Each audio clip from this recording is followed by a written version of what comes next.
तो हम लोग एंटीरियर पिट्यूटरी के 5 नंबर हार्मोन को देखते हैं, जिसका नाम है प्रोलैक्टिन। बहुत अच्छे से समझिएगा इसको ध्यान से। प्रोलैक्टिन, इसमें जो पहला वर्ड आया है प्रो मतलब पहले, ये लैक्टिन वर्ड कहां से आया? बेसिकली पता है आपको, ये प्रोलैक्टिन हार्मोन को एक और नाम से जानते हैं, लेक्टोजेनिक हार्मोन। लेक्टोजेनिक हार्मोन, तो अभी भी इलेक्ट्रो वर्ड आ रहा है, पीछा नहीं छोड़ रहा है। तो आखिर ये प्रोलैक्टिन हार्मोन या लेक्टोजेनिक हार्मोन में ये लेक्ट वर्ड का मतलब क्या है? बेसिकली ये एक शुगर है, जिस शुगर का नाम है लैक्टोज, और ये मिल्क में मिलता है एबंडेंटली, खासकर मदर मिल्क में। कौन सा मिल्क में? मदर मिल्क में मिलता है, फाउंड इन मदर मिल्क। ठीक है साहब, और ये मदर मिल्क का एक मेजर कंपोनेंट होता है। वैसे मदर मिल्क में बहुत सारी चीजें हैं, बहुत सारी चीजें हैं, ठीक है, लेकिन उसमें as a nutrient lactose sugar भी होता है। ओके, नाउ अब मैं आपसे ये बात कर रहा हूं कि ये आगे प्रो वर्ड क्यों लगा? इसको बनने के लिए, इसके बनने से पहले एक हार्मोन की जरूरत है, जिसका नाम है प्रोलैक्टिन। अब समझ में, इसका नाम प्रोलैक्टिन पूरा काम है। अरे लेट ज्वाइन मत करो यार, ये अभी ज्वाइन कर रही है प्रिया सराफ। 1 मिनट वेट कर लेता हूँ, हो सकता है नेटवर्क इशू होगा। मैं एक डायग्राम बना लेता हूँ जब तक।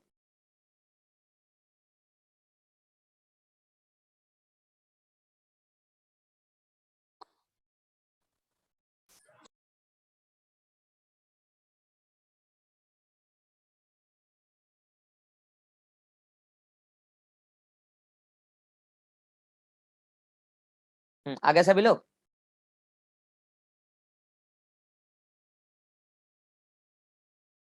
प्रिया सराफ कैमरा ऑन कर लीजिए। कैमरा ऑन नहीं आपका। चलिए, तो मैं कह रहा था कि प्रोलैक्टिन एक हार्मोन है जो बेसिकली मिल्क के सिंथेसिस के लिए रिक्वायर्ड है। आप आमतौर पे कह सकते हो this particular hormone is related with milk synthesis. Milk synthesis, ये मिल्क सिंथेसिस के लिए रिक्वायर्ड हार्मोन है। नाउ फर्स्ट क्वेश्चन कि मिल्क सिंथेसिस होता कहां है?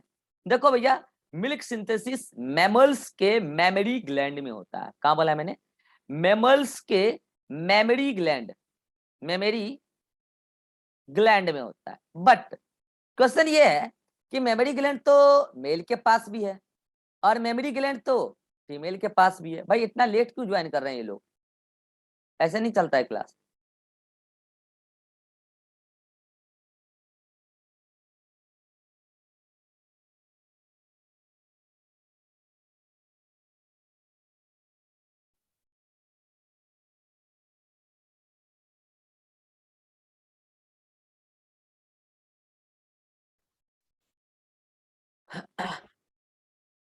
हाँ, तो मैं ये कह रहा था कि मिल्क सिंथेसिस मैमल्स के मेमरी ग्लैंड में होता है। सवाल तो ये है कि मेमरी ग्लैंड तो मेल में भी होता है सर जी, मेमरी ग्लैंड तो फीमेल में भी होता है। मैमल्स की तो पहचान ही है कि मेमरी ग्लैंड होना। तो क्या दोनों की मेमरी ग्लैंड में मिल्क का सिंथेसिस होता है? सवाल है नहीं। मेल की मेमरी ग्लैंड में मिल्क का सिंथेसिस नहीं होता है, फीमेल की मेमरी ग्लैंड में मिल्क का सिंथेसिस होता है। तो फिर next question, sir mammary gland तो एक जन्म हुई बच्ची के पास भी है और मेमरी ग्लैंड तो एक 35 साल की फीमेल के पास भी है, तो क्या दोनों की मेमरी ग्लैंड में मिल्क का सिंथेसिस होता है? जवाब है नहीं। तो क्वेश्चन है कि आखिर किसके मेमरी ग्लैंड में मिल्क का सिंथेसिस होता है? आंसर है एडल्ट फीमेल। क्या बोला मैंने? एडल्ट फीमेल, यानी कि after after adult stage, that means approximately 15 years के बाद। लेकिन फिर क्वेश्चन है सर 50 इयर्स के बाद उस लड़की के पास भी memory gland, developed mammary gland है, जिसकी शादी नहीं हुई और जिसकी शादी हो गई है, तो क्या दोनों की मेमोरी ग्लैंड में मिल्क का सिंथेसिस होता है? क्वेश्चन है नो। और ये जरूरी नहीं है कि शादी हो गया तो मिल्क का सिंथेसिस हो गई। क्वेश्चन ये है कि आखिर एक्चुअली मिल्क का सिंथेसिस कहां होगा? तो उसका परफेक्ट जवाब ये होगा कि एक ऐसी एडल्ट फीमेल जिसका मेमोरी ग्लैंड डेवलप्ड हो चुका है, डेवलप्ड हो चुका है, और ऐसे डेवलप्ड मेमोरी ग्लैंड को कहते हैं ब्रेस्ट। क्या कहते हैं? ब्रेस्ट। तो आज के बाद आपको कोई भी पूछे व्हाट इज ब्रेस्ट, तो आप कहोगे developed mammary gland in mammalian female called as breast. और अभी मैं आपको ब्रेस्ट का अच्छे से इंटरनल स्ट्रक्चर पढ़ाऊंगा। और ये ब्रेस्ट केवल एडल्ट फीमेल के ही पास होता है। तो अब क्वेश्चन आपके मन में आ रहा होगा कि अनमैरिड के पास भी ब्रेस्ट और मैरिड के पास भी ब्रेस्ट, मगर मिल्क सिंथेसिस केवल देखा गया है मैरिड में, और मैरिड में भी हमेशा नहीं होता।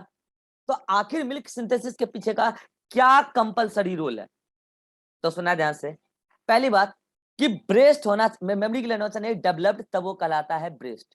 और मेमोरी ग्लैंड के डेवलपमेंट में दो हार्मोन का रोल है, one is estrogen and one is progesterone. और लास्ट क्लास में इस पे डिटेल में बात हो चुकी है, एस्ट्रोजन कहां से आता है, प्रोजेस्टेरॉन कहां से आता है, और इसके आने के लिए जिम्मेवार कौन है, डिटेल में बात हो चुकी है, डिटेल में। इन दोनों के ही आने के लिए एफएसएच जिम्मेवार है, याद करो। ओव्यूलेशन के पहले तक mainly estrogen, partially progesterone. Ovulation के बाद मेनली प्रोजेस्टेरॉन, पार्सली एस्ट्रोजन। और ओव्यूलेशन के पहले एफएसएच काम करवा रहा था, ओव्यूलेशन के बाद एलएच काम करवा रहा है। तो ये estrogen and progesterone hormone mammary gland को डेवलप्ड कराया। और मेमोरी ग्लैंड तो मेल के पास भी है, लेकिन मेल में एस्ट्रोजन प्रोजेस्टेरॉन नहीं है तो बहुत लिटिल अमाउंट में है। इतना नहीं है कि उसका ब्रेस्ट डेवलप हो जाए। तो जब डेवलप्ड ही नहीं होगा तो कहां से बनने वाला है मिल्क? कतई नहीं बनेगा। और अगर मान लो कभी by chance estrogen progesterone by chance उसके बॉडी में बढ़ गया, तो मेमोरी ग्लैंड डेवलप तो हो जाएगा, ब्रेस्ट लाइक स्ट्रक्चर तो दिख जाएगा, तब उस कंडीशन को कहता है गायनेकोमेस्टिया। लेकिन मिल्क कभी नहीं बनेगा, क्योंकि मिल्क के बनने के लिए चाहिए प्रोलैक्टिन हार्मोन, और प्रोलैक्टिन हार्मोन आता है एंटीरियर पिट्यूटरी से। तो फिर आप बोलोगे सर एंटर पिट्यूटरी तो मेल के पास भी होता है, फीमेल के पास भी होता है, तो प्रोलैक्टिन तो मेल में भी निकल सकता है। और अगर प्रोजेस्टेरोन किसी तरीके से आ गया तब तो मेल का भी ब्रेस्ट बना सकता है मिल्क। चलो मैं 1 मिनट के लिए मान लिया कि प्रोलैक्टिन एंटर पिट्यूटरी से मेल में भी निकल रहा है, लेकिन सबसे बड़ा बात यह है कि प्रोलैक्टिन का रिसेप्टर मेल के मेमोरी ग्लैंड में है ही नहीं। अगेन रिपीट कर रहा हूं, प्रोलैक्टिन का रिसेप्टर मेल के मेमोरी ग्लैंड में है ही नहीं। और चूंकि प्रोलैक्टिन का रिसेप्टर मेल के मेमोरी ग्लैंड में नहीं है, तो कभी भी प्रोलैक्टिन एक्ट नहीं कर सकता। और मेल में अगर बाय चांस ब्रेस्ट का फॉर्मेशन हो भी गया, breast like structure memory gland दिखने भी लगा, मिल्क सिंथेसिस नहीं हो सकता। ना अब हम चलते हैं एक ही डायग्राम में एस्ट्रोजन, प्रोजेस्टेरॉन एंड प्रोलैक्टिन, इन तीनों का रोल समझाते हैं। इन तीनों का रोल समझाते हैं कि आखिर ब्रेस्ट में इन तीनों का रोल कहां है। तो इसके लिए मैं क्या करता हूं, एक एडल्ट मेमोरी ग्लैंड को उसका ट्रांसफर सेक्शन कट करके मैं आपको पढ़ा रहा हूं। Okay, transfer longitudinal section human, ठीक है। ये कोई फीमेल बॉडी है, उसके पास 1 पेयर मेमोरी ग्लैंड होता है। ये मान लो फीमेल बॉडी का सेंटर है स्टर्नम, 1 मेमोरी ग्लैंड इधर, 1 मेमोरी ग्लैंड इधर। तो जब डेवलप्ड हो जाएगा तो 1 पेयर ब्रेस्ट, तो उसको मैं क्या कर रहा हूं, लॉन्गिट्यूडनल सेक्शन काट रहा हूं, यूं यूं, नॉट ऐसे, यूं यूं काट के मैं स्टडी करा रहा हूं, आप देखो गौर से। सबसे बाहर तो क्या होता है, ये स्किन है, इसका तो बात ही हटा दो, छोड़ो, ये तो स्किन है, हटाओ, इसकी कोई बात नहीं बनी, ठीक। सबसे दूसरी बात ये है कि जैसे अभी मैंने क्या बोला कि ये मान लो फीमेल बॉडी का सेंटर है, यहाँ पे 1 ब्रेस्ट एंड वहां पे यहाँ पे अनदर ब्रेस्ट, और ये फीमेल बॉडी का पूरा आगे का वेंट्रल पार्ट है, पूरा आगे का। तो आपको पता होगा कि यहाँ रिब्स होता है, हेलो, यहाँ रिब्स होता है, इधर भी रिब्स होता है। तो जब आप ये सेक्शन कट करेंगे तो आपको रिब्स का कट सेक्शन भी दिखेगा, और वो कुछ ऐसा दिखेगा, देखना गौर से। मान लो कि ये एक रिब्स का ये एक कट सेक्शन है, ये एक दूसरा कट सेक्शन है, ये सब क्या है, रिब्स है। ये सब रिब्स का कटिंग पोर्शन आपको दिख रहा है। फॉर एग्जाम्पल मैंने यहाँ पे लिख दिया क्या, रिब्स है। ओके, अब मैं आपको एक बात बताता हूँ, रिब्स और रिब्स के बीच में मसल्स होता है, रिब्स को बायोलॉजी में कॉस्टल भी कहते हैं। तो रिब्स और रिब्स के बीच के मसल्स को हम लोग कहते हैं इंटरकोस्टल मसल। ये देखो, ये देखो, दिख रहा है, रिब्स और रिब्स को कनेक्ट करके रखता है, ये बात मैं आपको मसल में भी बताऊंगा। तो ये तो क्या, इंटरकोस्टल मसल है। ओके, इंटर मतलब दो रिब्स के बीच का, इंटरकोस्टल मसल है ये तो। ओके, चलो भैया, ठीक है।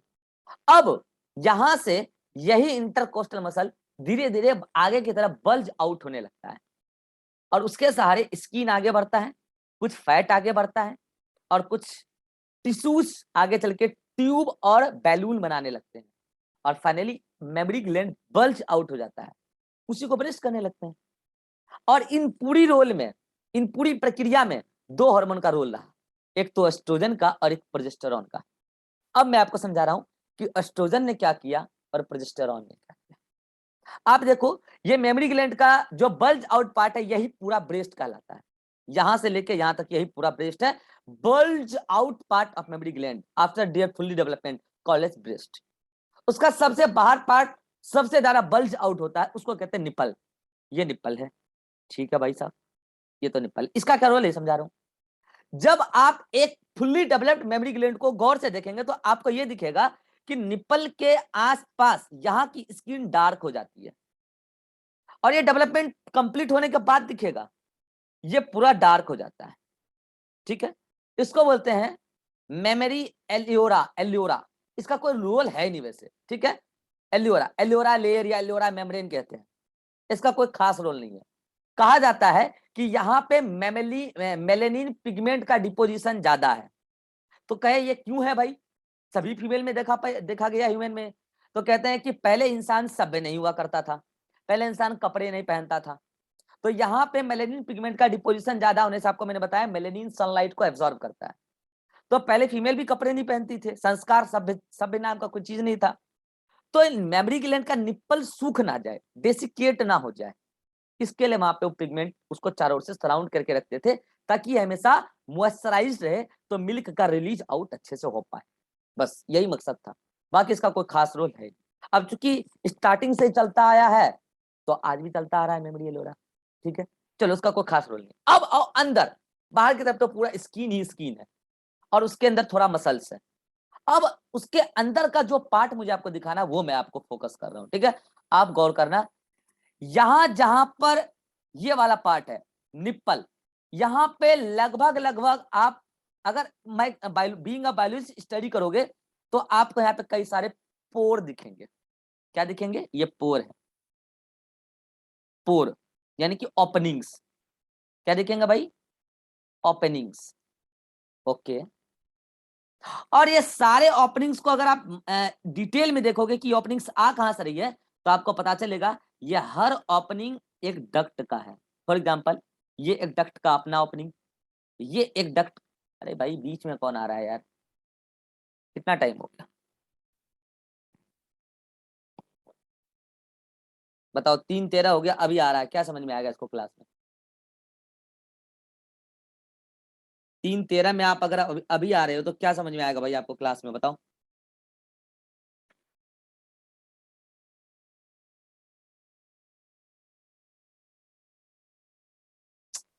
चलिए तो मैं कह रहा हूं कि ये एक डक्ट है, ये उसका ओपनिंग यहाँ पे, ये ऐसे कई सारे डक्ट हैं। मैं क्या कर रहा हूँ, ज्यादा डक्ट बनाऊंगा तो डायग्राम हो जाएगा घुचड़ू, तो मैं क्या कर रहा हूँ 2-3 डक्ट बना के बढ़ रहा हूँ आगे। मान लो कि एक डक्ट ये है, मान लो कि एक डक्ट ये है, मान लो कि एक डक्ट ये है, उसका ओपनिंग वहां पे है, ठीक है साहब। Basically these duct are called as lactiferous duct. क्या बोला मैंने, lactiferous duct. These duct are called as lactiferous duct, okay. Now अगर आप हर लेक्टिफेरस डक्ट को, एक लेक्टिफेरस डक्ट को हम आपको डिटेल में दिखाते हैं, अगर आप हर लेक्टिफेरस डक्ट को डिटेल में देखेंगे तो आपको पता चलेगा कि ये बहुत अंदर तक गया है, ये बहुत अंदर तक गया है, और इसमें बीच बीच में कई सारे फिर छोटे छोटे ट्यूब अटैच्ड हैं। किससे, इस लेक्टिफेरस डक्ट से बीच बीच में कई सारे ट्यूब अटैच्ड हैं, लाइक दिस। मैं आपको अटैच करके दिखा देता हूं कैसे, तो ऐसे, ये देखो एक डक्ट दिखा छोटा सा, ट्यूब ट्यूब, ये एक ट्यूब दिखा, ये दिखा, ये दिखा, ये देखो, ये ट्यूब कई सारे अटैच्ड हैं, ओके। ये ट्यूब अटैच्ड है और बेसिकली इस ट्यूब का नाम है, इस ट्यूब का नाम है एल्वियोलर डक्ट या मेमोरी ट्यूब्यूल। क्या नाम है, एल्वियोलर, एल्वियोलर डक्ट, ओके। अगर मैं और अच्छे से बोलूं तो इसका नाम तो क्या हो गया, एल्वियोलर मेमोरी ट्यूब्यूल। एक मिनट को, एल्वियोलर डक्ट को मैं अलग से दिखा दूंगा, ये हो गया मेमोरी ट्यूब्यूल, कई सारे मेमोरी ट्यूब्यूल हैं। चलो ठीक है साहब, मेमोरी ट्यूब्यूल। अब जब आप हर मेमोरी ट्यूब्यूल को देखोगे तो यहाँ पे छोटे छोटे डक्ट होते हैं लाइक दिस, उसको बोलेंगे मेमोरी डक्ट। तो आप मैं यहीं पे कर देता हूं कि ये मेमोरी ट्यूब्यूल या memory alveolar duct, alveolar duct. चलो साहब ठीक है। अब क्या है कि इससे कई सारे बैलून अटैच होते हैं, आपको मैं दिखाता हूं यहाँ पे। इससे बैलून लाइक स्ट्रक्चर अटैच होता है लाइक दिस। ये देखो एक बैलून, ये देखो नेक्स्ट बैलून, जैसे थोड़ा छोटा छोटा बनाता हूं तब बन पाएगा।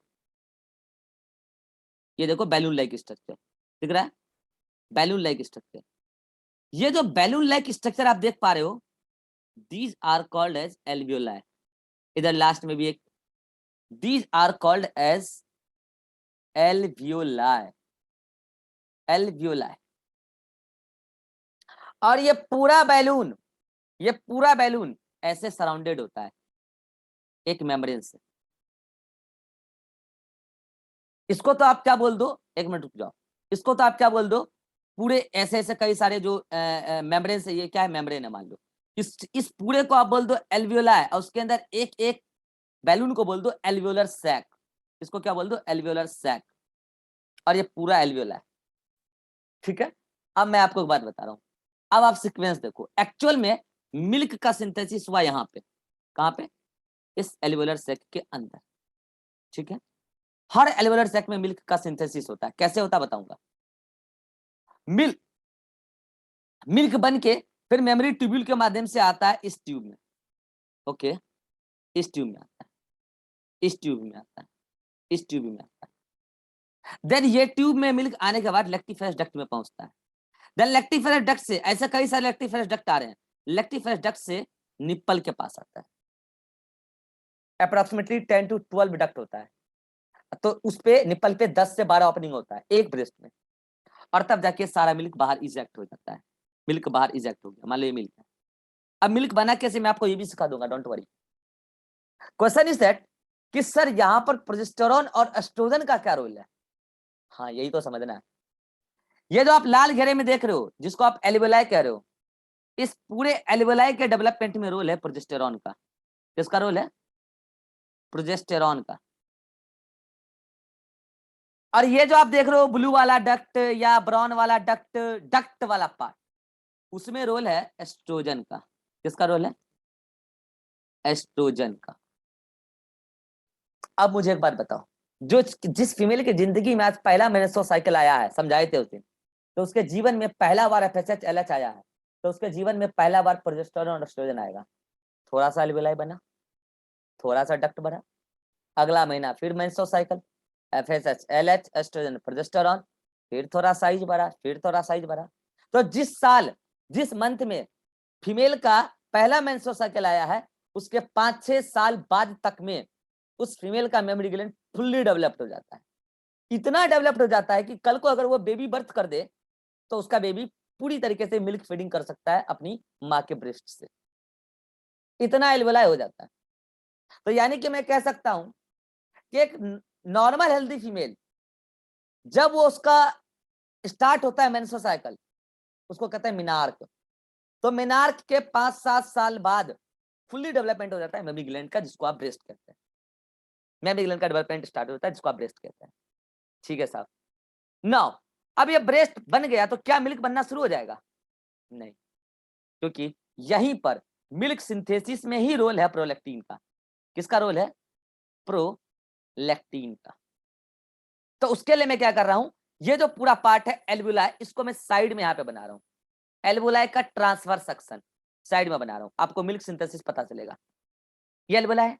अच्छा एक बात मैं आपको और बता रहा हूं, ये पूरा एल्वियोलाई बाहर से कवर्ड होता है एक मस्कुलर टिश्यू से, और पूरा एल्वियोलाई ही नहीं, ये पूरा यहां तक यूं कवर्ड होता है, ऐसे यूं कवर्ड होता है बाहर तक पूरा, यूं इस तरीके से कवर्ड अप होता है।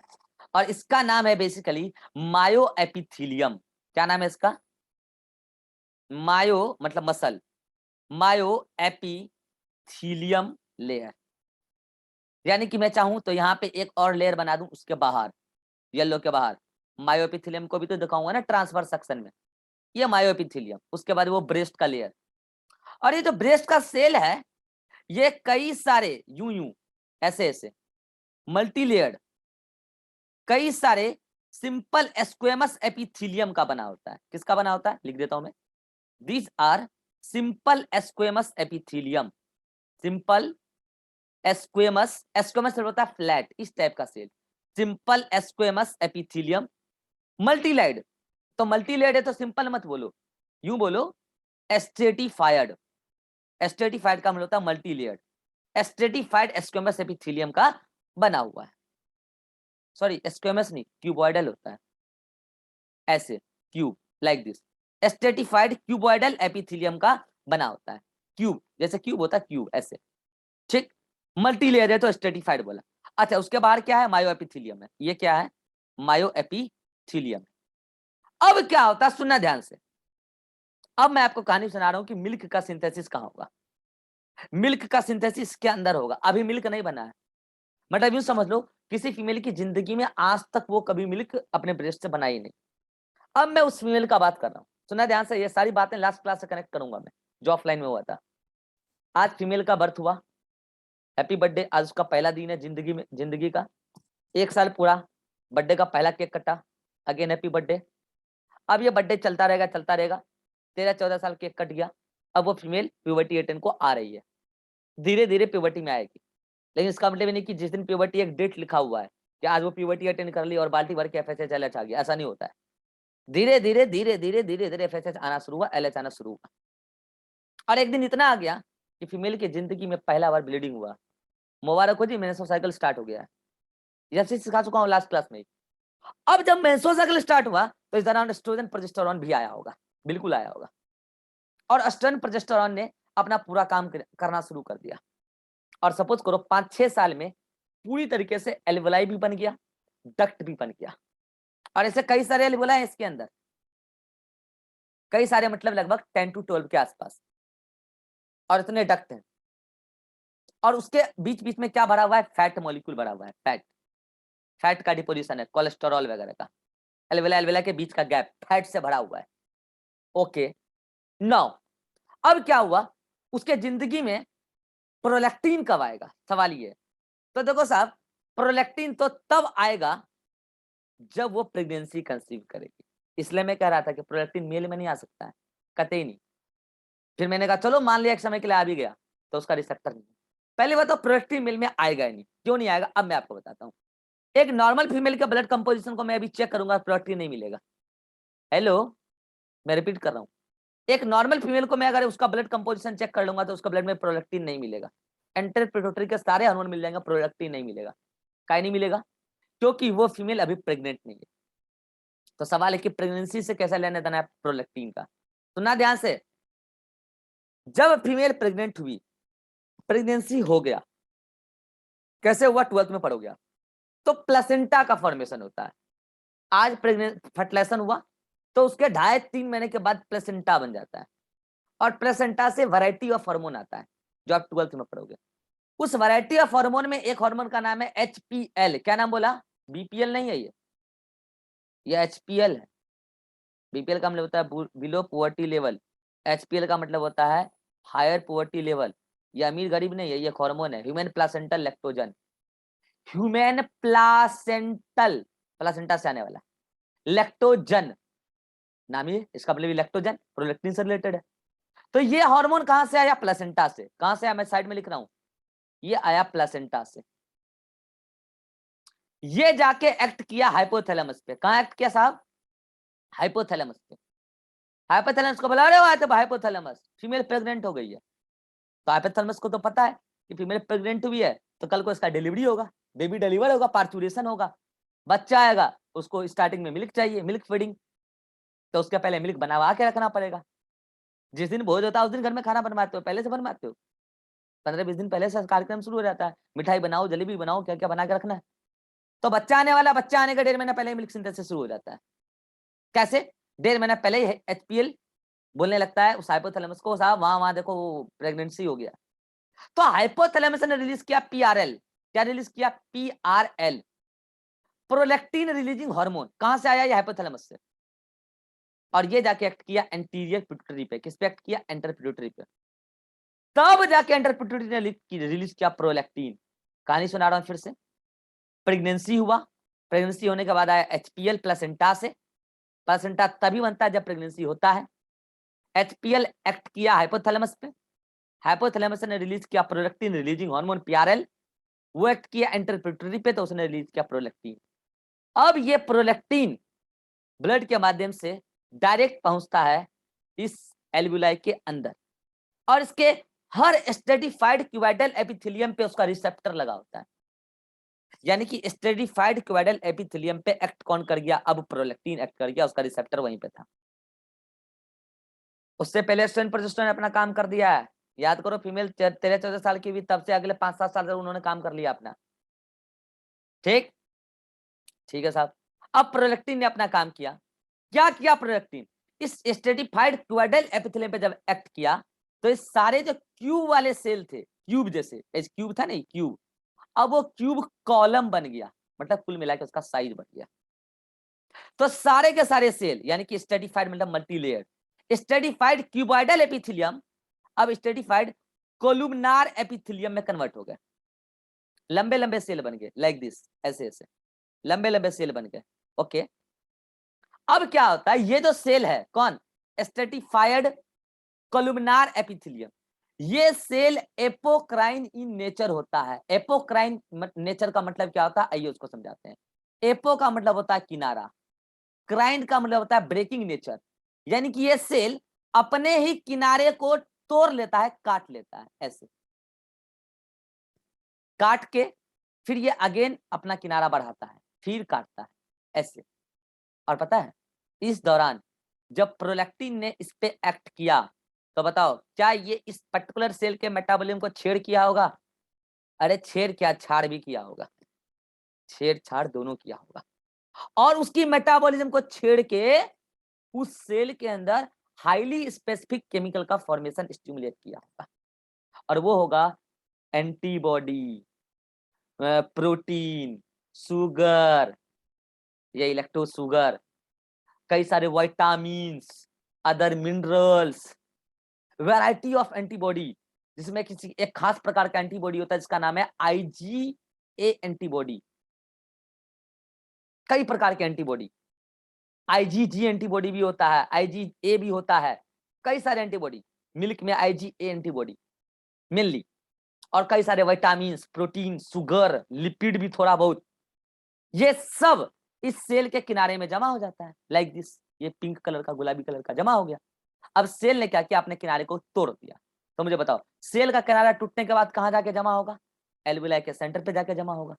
और अगर हर कोलुमनार सेल ये नेचर एपोक्राइन नेचर दिखाता रहा तो मुझे बताओ सेंटर पर जाके ये सेल मेम्ब्रेन भी ब्रेक होगा, उसमें से लिपिड निकलेगा, उसके साइटोप्लाज्म वगैरह सब सेंटर पे जाके क्या होने लगेंगे, जमा होते रहेंगे, और वही मिल्क। हेलो हेलो, वही मिल्क।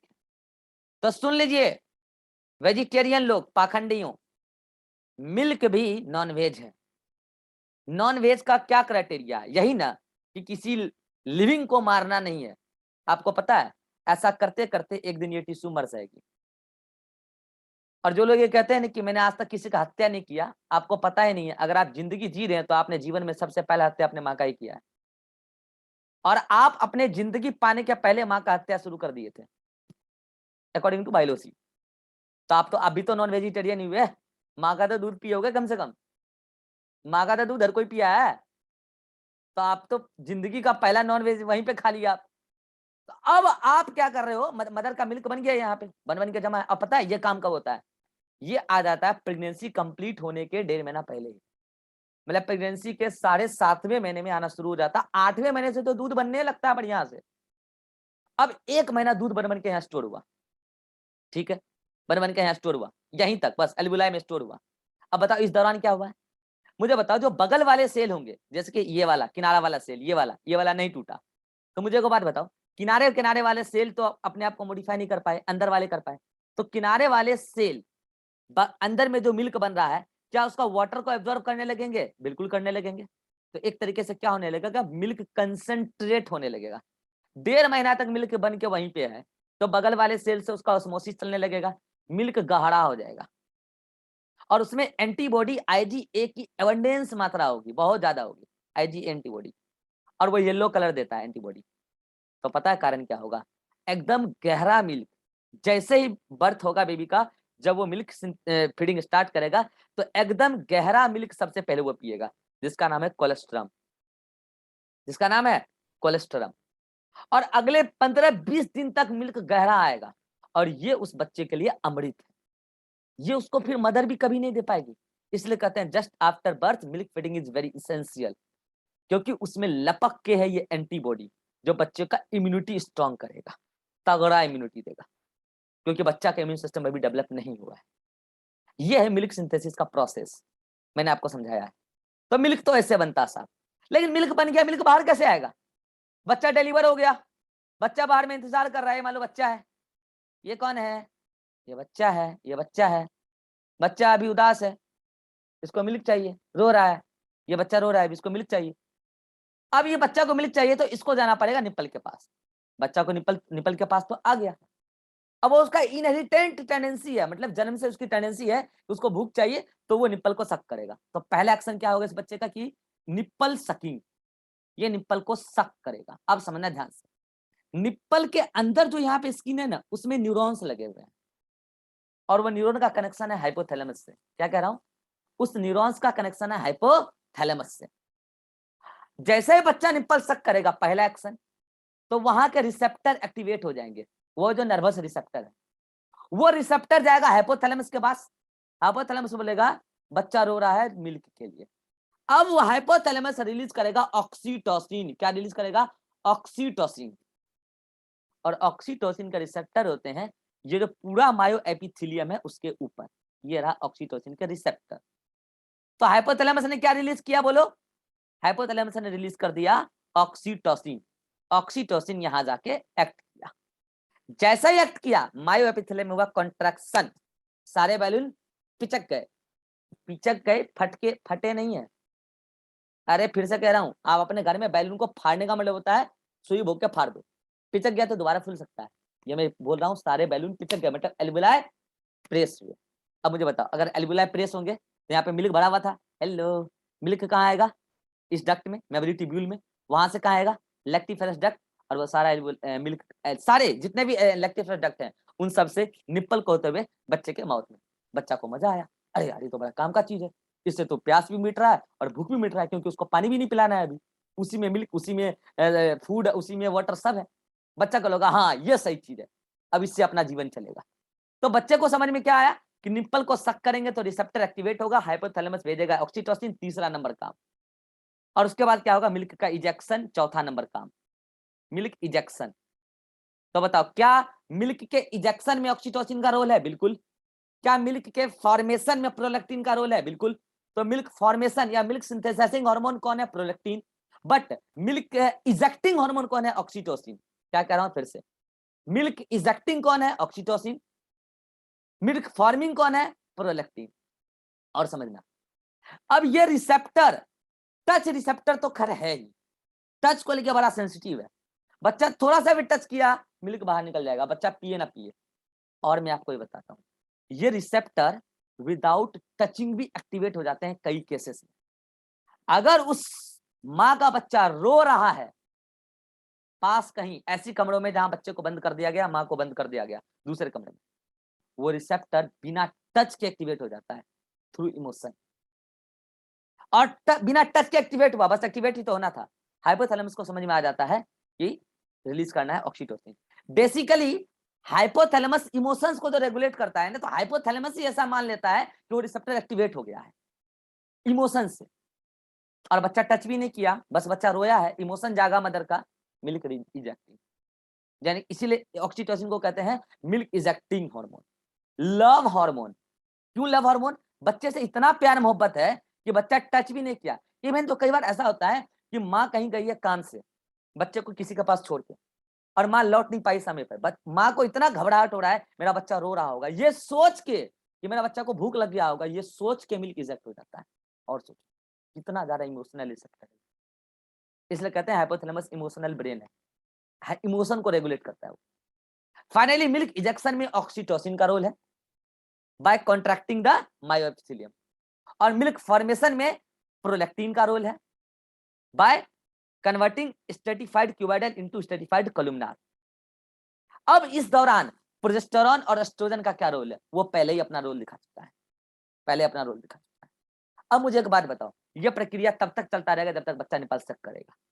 बच्चा का पेट फुल, हाँ बस अब बच्चा का पेट फुल, बच्चा निपल को टच करना छोड़ा, मदर को भी लग गया कि मेरा बच्चा संतुष्ट, पेट भर गया, receptor inactivate, hypothalamus inactivate, oxytocin नहीं आएगा, अब मिल्क बाहर रिलीज होना बंद, लेकिन प्रोलैक्टिन लगातार आ रहा है।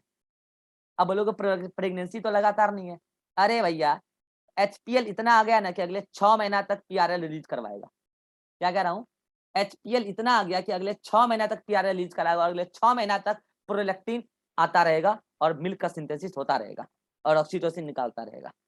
ये था milk synthesis and milk release, और मिल्क सिंथेसिस हार्मोन है प्रोलैक्टिन।